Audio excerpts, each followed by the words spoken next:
ভোরের আলো তো সবাই দেখে, কিন্তু রাতের যে নিজস্ব আলো আছে কজন ধরতে পারে? এটা আরও ক্লিয়ারলি বোঝা যায় যখন আপনি পুরান ঢাকাতে আসেন। This place has the aura of night. কেউ বন্ধুদের সাথে ঘুরতে আসেন, কেউ এখানকার স্পেশালিটি রাতের খাবারটা এনজয় করতে আসেন। এখানে আছে অনেকগুলো ব্যবসা প্রতিষ্ঠান।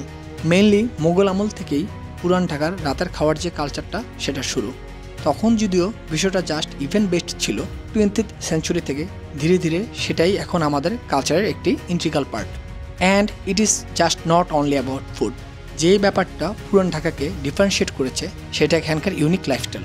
400 বছর আগে এই বুড়িগঙ্গার পাড় থেকেই একটা শহর হিসেবে ঢাকার জার্নি শুরু। যত সময় গেছে ঢাকা আরও এক্সপ্যান্ড হয়েছে, কিন্তু পুরান ঢাকা এখনও centre of attraction.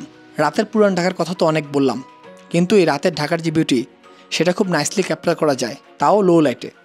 Oppo Reno 14 ultra clear low light imaging ফিচারের কারিশমা অল্প আলোতে যে কোনো ফটোকে স্ট্যান্ড আউট করে।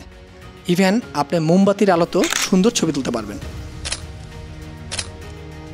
Plus 50 megapixel 3.5x telephoto camera দিয়ে আপনি অনেক দূর থেকেও সুন্দর কম্পোজিশন দিয়ে ছবি তুলতে পারবেন। পাশাপাশি অপো রেনো 14 এর এআই এডিটর 2.0 ফিচারটি আপনার ক্যাপচার করা ছবি খুব স্মুথলি এনহান্স করতে পারে। ছবির অ্যাঙ্গেল মিস হলে এআই রিকম্পোজ ফিচারের মাধ্যমে সেটি ফিক্স করতে পারবেন।